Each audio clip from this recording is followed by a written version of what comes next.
This is the Let's Go Win podcast with your host, J.M. Ryerson.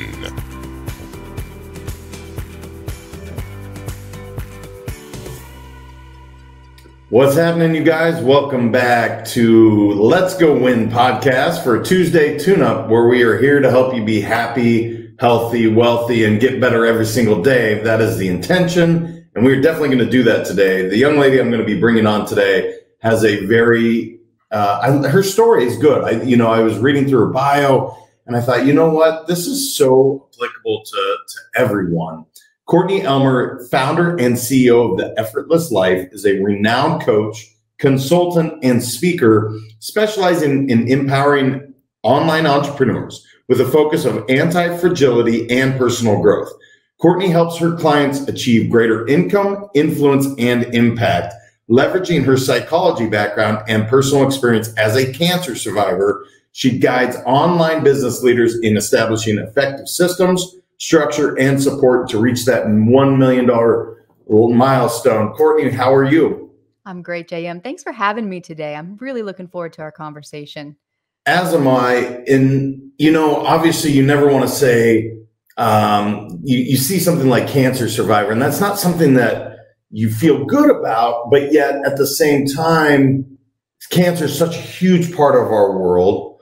And I love that, really getting adversity. We're all going to face adversity, whether it's cancer or losing someone or, bankrupt. People go through all sorts of stuff. And what I love about your platform is you're like, look, we're going to grow through adversity. There's lessons to be learned.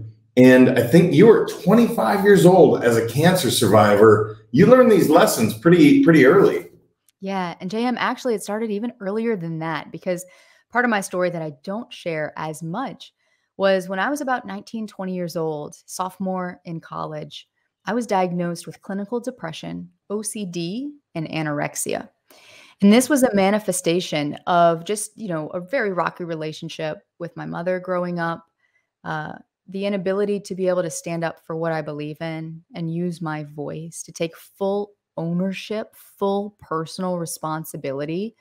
And that was my first time in my life that I really came face to face with, who is Courtney? Who does Courtney want to be? Who is she? What is she made of? And so after going through that, or should I say growing through that, I very quickly started to do well in the world. I was working corporate 9 to 5, like most of us do before we enter this world of entrepreneurship. Had the nice car, was making good money, had met the love of my life. Things were going well, right? So I assumed naively that, I've had all this growth and now, the rest of my life is going to be great. This is going to be great. It's going on a good trajectory. And then, a couple of weeks before our wedding, I had a bad sinus infection. Really hit me out of nowhere, put me in bed for a couple of days. Saw my doctor. He's like, let's run some tests, check you out. Come see me after your honeymoon, and we'll just make sure everything's good. And he sat me down 2 days after we got home from our honeymoon, and he looked me in the eye and he's like, Courtney, we got your test results back. This really falls beyond the scope of my expertise. I've got another doctor here that handles this sort of thing. She's here. And sure enough, there's a knock at the door. She comes in and she looks at me and she says, Courtney, you have thyroid cancer. And she said, the bad news is that this is pretty aggressive. You've got this mutation. We don't see it very often. We need to operate. I've cleared a spot for you on my surgery schedule next Monday. I'll see you here at 7 a.m. Wow. And JM, in that moment, my life stopped. It didn't change. It just stopped. And for the first time in a very long time, I had to again face, who's Courtney? I thought she was now this successful person that, had all these titles and these fancy things and all the world, the way that we measure success, right? By the standards of the world. And very quickly realized that no, there's more here. There's more to grow through. And that was tough. That was tough to go through that. I mean, gosh, looking at my husband in that doctor's office that day, holding his hand like, okay, in sickness and in health, I think we're checking that box right now. Like, just having that experience wasn't easy, but it did become the catalyst for now me being here doing what I do today. And all the growth that has happened since then, both in the big things, those big catalyst moments that we've all experienced. Maybe it's not cancer, but like you said, maybe it's loss. Maybe it's just a very difficult personal season that you go through that affects how you're able to show up in your business. It could be a number of things, but it's also the little day-to-day stuff too. The email from that client we didn't expect, and the team member that lets us know, hey, I'm moving on somewhere else, and now we got to fill that spot. Those little things, and it's about how we approach those moments in our life. Yeah, and this is the one thing that I've noticed as a common thread amongst. I'll go with cancer survivors. Let's just start there. One of my best friends, similar timeline. I think he was 19 at the time that he also was diagnosed with cancer, and I will say his outlook on life is amazing. His perspective is, look, I've faced death, and these little things aren't going to bother me. And I'm so appreciative. I'm so loving for every moment that I have. And that's the gift that is given. Now, I've never personally gone through cancer, so I can't speak to that. But I've noticed that my friends that have done it have overcome it. My mom's a cancer survivor. To overcome these things, you garner a level of perspective that I think we all, if we could infuse it into everybody, it'd be like, don't have to go through that, but man, this is the goods that come out of it. It's pretty remarkable. And I have you seen that as well? Is that something, I mean, clearly you're sitting here talking about it, but do you notice that as well? Or is that just me? Am I taking a leap of faith here? Yeah, I definitely noticed that. But I think it could be anything. It could be, being let go from your job that you didn't expect. It could be a car accident. Maybe it was just a fender bender, but it was something that kind of jarred you. It could be becoming a parent and just suddenly being like entrusted with this other life. And you're like, hold on a second, I'm not just responsible for me anymore. Wow. Okay. Whole new journey here. It could be a lot of those things. There's different kinds of catalyst moments. Cancer certainly is one of them. It kind of brings you to the brink. You realize how precious your life really is and how fragile it really is, which is kind of ironic given that a lot of what I talk about is about anti-fragility, and growing through what we go through, navigating adversity, navigating failure. But I think we better understand anti-fragility when we understand our own fragility and when we can understand how things are not promised. All these things that we take for granted. I live down here in New Orleans. It's 110 degrees outside and humid right now. I wake up every day. I have AC. It's wonderful. I never think about it. I'm glad I have it. But there are people in the world right now who live in 110 degrees and humidity without that.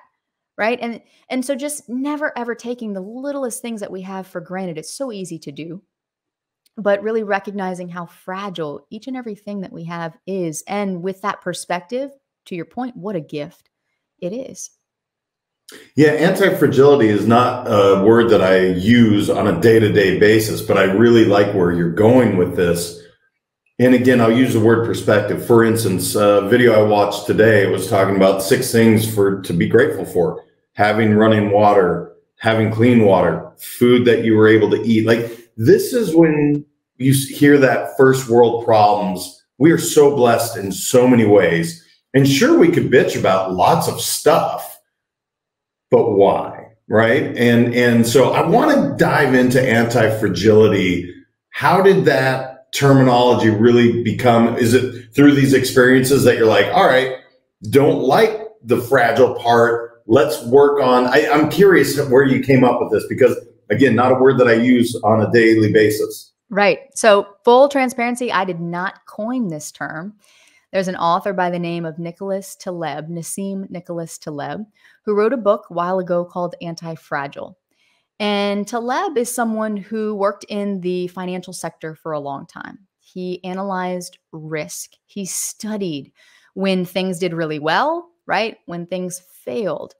And he got really curious about this, and he started to look at other systems outside of finance, business, government, schools, families, individuals, human organisms, plant organisms. And what he started to notice was that the organisms or the systems that could withstand pressure, stress, or chaos and grow because of the pressure, stress, or chaos were what he labeled as anti-fragile. And the way that he got to this term was because, he'd go around and ask people, okay, fragile, what does that mean to you? And they'd say, oh, something that breaks easily under pressure. They give examples, an egg or, something really delicate.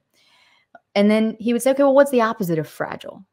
And people couldn't really give him a word. It was like robust or resilient. I know in the world of entrepreneurship, we're always talking about resilience.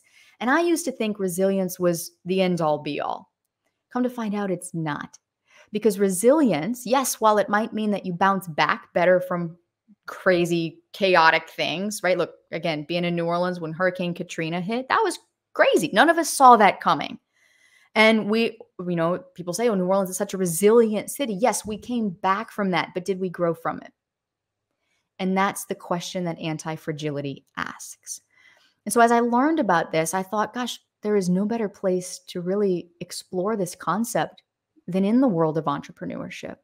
Because so many people out there, JM, you see it all the time. I mean, they're posting videos, they're posting content, podcast episodes. How can we succeed?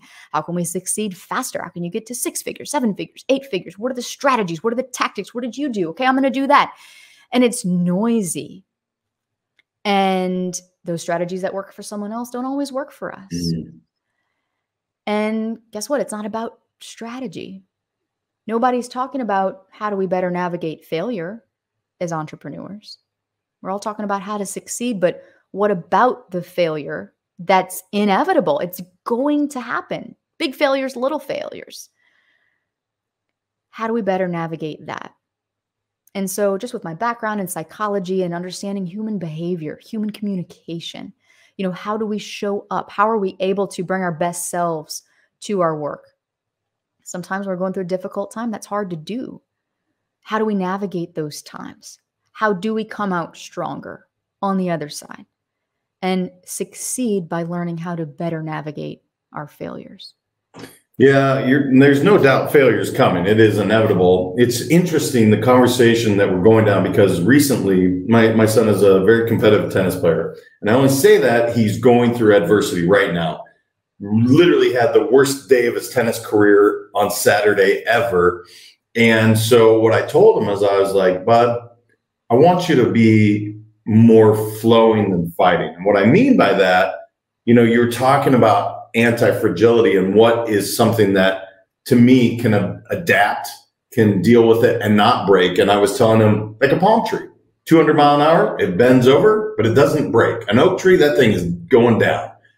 Water is the best example I can give.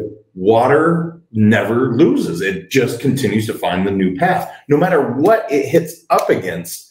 And so I call it flow. I'm curious how that lands with what you're really teaching, because it's something that I'm passionate about. I don't talk about it often, but it's been on my brain recently. When you talk about the anti-fragility, that's what I think of. I think of that palm tree or water, because it's getting its ass kicked all the time, but it doesn't break. It just keeps bending, changing, adapting, and it is undefeated through time. So any thoughts on that? Because I'm just, this has been something I've been talking so much about recently, and I'm passionate, but I haven't had a chance to talk to any other adults other than my son on this.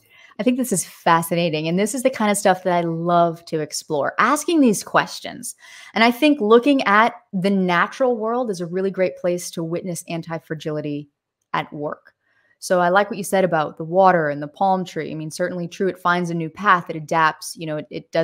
It's not impacted negatively by the fact that it has to find a new path. It just does.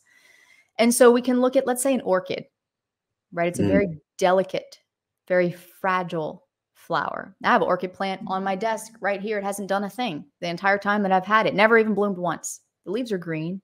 I water it once a week. But just like a plant goes through these cycles of dormancy where things are happening under the surface, you don't see it. But then one day it's going to bloom. And I have full confidence that it will. I talk to it every day. I'm like, you're beautiful. You're capable. You can do this. You can bloom. And I'm excited for when you get there, right? I'm probably talking to it just as much myself as I'm talking to this plant. But I like to think of that, in terms of anti-fragility, because we're going to reach those seasons in our life and our business where we're dormant, where it seems like not much is happening. When the reality is, it's just not that we can't see it. It's happening within. It's happening under the surface. And there are going to be those moments where we do blossom and we do experience or reap the fruit or the benefit of the dark season that we went through. And so I think, just like a plant is very adaptable, it's also sensitive to its environment, but it's something that can adapt, has adapted through the years. We can think of ourselves just like a plant organism. We're a living, breathing thing. And why wouldn't we go through those same types of cycles and seasons? So often as entrepreneurs, especially, we don't want to be in the dark place. It's hard. We can't see the light at the end of the tunnel. It's confusing. It's dark. We don't want to be there. We want to be at the peak. We want to be at the pinnacle. But you can even look back through ancient history. Look at our ancient civilizations. They didn't settle at the top of the mountain. They settled in the valley because they knew it was the most fertile ground. And so I think it's interesting to have these conversations, especially in the context of business, because there is no one path to success. We know this. So just like water finds a new path, well, yeah, guess what we have to do as entrepreneurs too? And the question becomes, are you going to find the path or not? Because we get to choose how we react and respond to the adversity in our life. And so you get to co-create the path simply by choosing to let it happen, to let it unfold, to be in that flow, to be in the dark place. And I think that's a really powerful thing. It's another thing we take for granted or don't even realize. 95% of people out there aren't even aware of that deep personal power that comes in this choice that you can make. Yeah, you used one of my favorite words, and that is choice. You have a choice in how to react. Now, you facing what you did at 19, I think you said OCD, anorexia, and there's depression. Depression. Mm-hmm. And then at 25, facing cancer. The mindset is not at that time like, yes, thank you so much. I'm going to learn all this really cool stuff. There's this moment, and I wrote it down, I didn't talk about it earlier, but where you said, I'm taking full responsibility, not for what happened to me, but rather what happened for me, right? I do believe that. And I call it being a victim versus being a victor. And you clearly chose to be a victor. And you said, it is my choice how I'm going to all of this. And I love that. One of my neighbors wrote a book called Thank You Cancer. And it was such an interesting take because I've said many times, fuck cancer, man. But the truth is, so many amazing lessons for cancer survivors have come from this awful disease. My question or my thought is, I want to take you back to that time at 19 and 25, because we're talking to entrepreneurs, and I know you do this on a daily basis. They're going through that dark time. And we know, look, you can't have light without dark. So you won't know, you got to go through it to see that light. What allows you to see the light, and what allowed you to, and what are you really telling your entrepreneurs when you're working with them to say, hey, someday you're going to thank the fact that you're 600 grand in debt and getting, you don't see the end of the tunnel. What's the mindset? Can you talk to that a little bit, Courtney? Yeah, absolutely. It's funny you bring this up, JM, because just yesterday I was having an Instagram conversation with someone. They're telling me, gosh, it is just really difficult. We just had this loss in our family. We're taking on this new responsibility. I don't know where the business is going to be. I know I'm burnt out. I can't continue doing what I'm doing right now, at least not at the level that I have been doing it. I don't know what this is going to look like, 6 months from now. And the first thing I said back to them was, good for you. This is normal. I know this is hard, and it's normal. And that's the thing we have to realize, is that whatever dark moment that we're going through is a normal part of our human experience. We can't escape it. We can't avoid it. So much of us waste time and energy trying to avoid it. We don't want to be in the dark place. We try to get out of the dark place. And we're like, oh my gosh, I am $600,000 in credit card debt. What do I do? Right? And we just kind of react and we respond and we don't pause. And so your question about, how do we look for the light? The first step to see the light is to believe that it's there. If you don't believe the light is there, you're never going to see it. Or it might be a very long time, until just things naturally unfold. And finally, it's like, okay, I think I'm catching my breath, right? I'm on the other side of this dark season. So it has to do with our own belief. It has to do with, if you believe in a higher power, I believe in God, right? Like I believe that I'm on a path for a reason. And that even in the hard moments where it's hard to trust that, I choose to trust it. That's step number 1 for me. Step number 2 is belief in myself. Belief that I am capable of getting through this hard season. And very transparently, September through this end of February, early March was a very dark season in my business. A lot of personal stuff was going on. I got a call one morning, or a text rather, in our family group thread saying that 2 of our very dear friends, one of whom I had just seen weeks before and had a beautiful conversation with, had been murdered, killed in a random act of violence. Shortly after that, I lost my aunt, who was also my godmother, someone I was very close to, was a very maternal figure for me through the years. And that loss was incredibly difficult. And at the time, we had a bunch of crazy stuff going on with the team too. Things were up in the air with our business and our marketing and the direction we were headed, and just a lot of big things and a lot of little things all happening and culminating at once. And there were some times where I'm like, I'm just shutting it down. I don't even want to deal with this anymore. I'm just going to take a sabbatical. I'm going to walk away from this.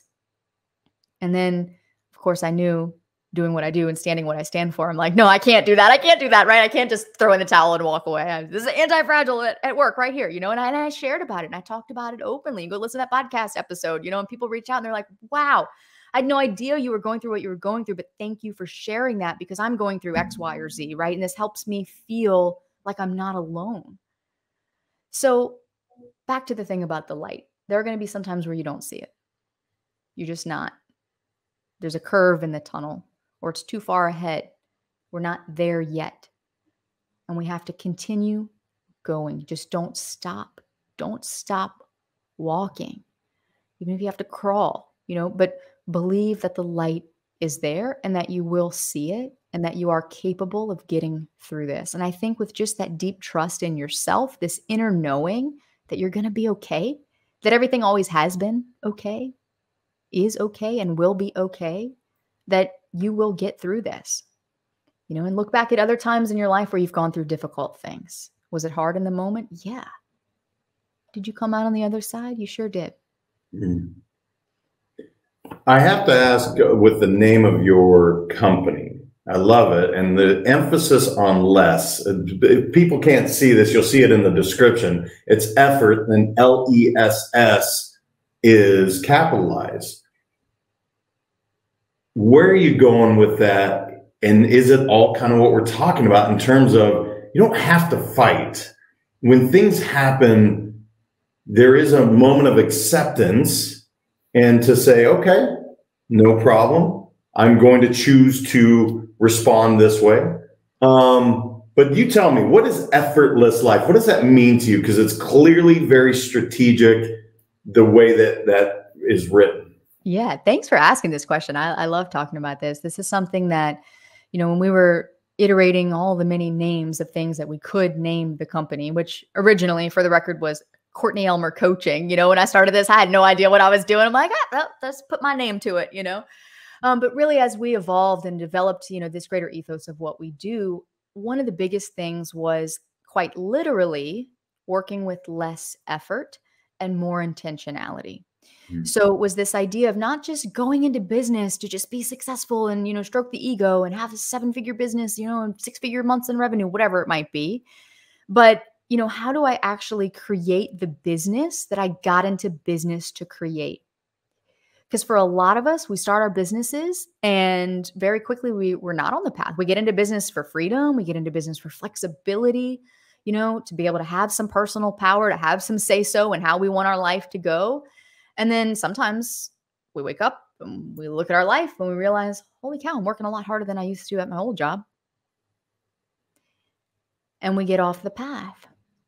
And it's easy. It's easy to get off the path. It's easy to deviate from what we're here to do. And so that, I think, just in its simplicity, captures the essence of what we help people do. Yeah, we help them do it through systems, through podcasting, through many different things. certainly by helping them become more anti-fragile and able to withstand the stresses, the pressures, the adversity of growing a business, but for the ultimate goal of being in full alignment with who we are, stepping fully into our power of who we've been created to be, taking full ownership of our future and saying, this is what I'm choosing, this is what I'm doing, and finding that freedom and that fulfillment and that flow, all the good F words, right, in this journey. And realizing that when you're there, it will feel effortless. And I think that's ultimately what we all seek. Yeah, I love the intentionality, and it's so true. Whether you're whatever, as a parent, we lose focus on that. As a business owner, you lose focus on that. I love that. I can't believe how fast this has gone, Courtney. I'm looking at the time. For those that want to connect, because Courtney is clearly, there's so much to this woman. The layers are incredible. They wanted to reach out to you, Courtney, find out, what you're doing at Effortless Life. Where's the best place to connect with you online? Yeah, well, if you love listening to podcasts, I would love to have you listen to our show. It's Anti-Fragile Entrepreneurship. You can find it literally on any podcast player. Pick your favorite one, type it in, or type my name in. It'll pop up. Would love to have you join us there, where we explore these topics, on a much, much deeper level. And then one of the things that we didn't talk a whole lot about today, but that I do teach, or mentioned it a little bit, is helping people be seen as thought leaders and increase their visibility and leverage their time through podcasting.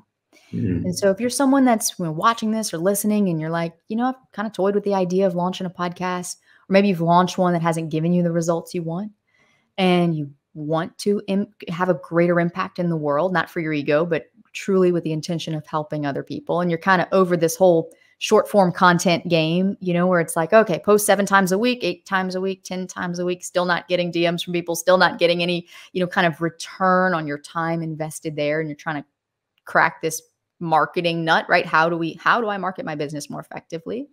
Maybe consider a podcast. And I'd love to show you what we've done for our own show to become a top 1% podcast, what we've helped over 4 dozen other coaches and consultants do to help them get in the Apple Top 100.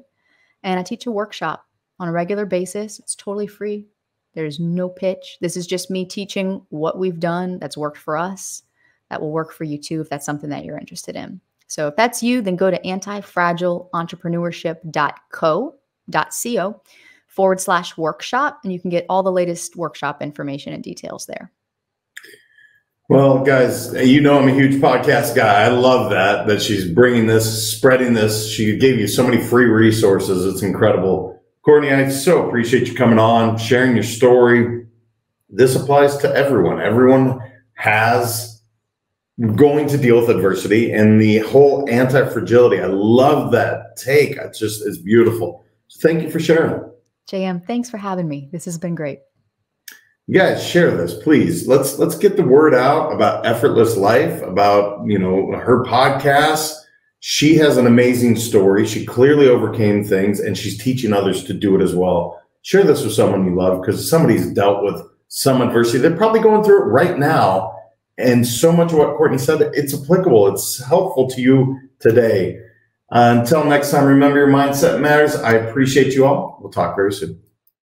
Thank you so much for listening. If this content is delivering value to you, please make sure to subscribe, rate, and review us. That helps us build this community, and that is what we are all about. Building this community as big as we can, helping as many people as we can, and deliver as much value as possible. Be sure to head over to letsgowinpodcast.com for information on my coaching courses, and make sure to follow us on Facebook, Instagram, and LinkedIn at Let's Go Win 365. Let's go win and transcend in life.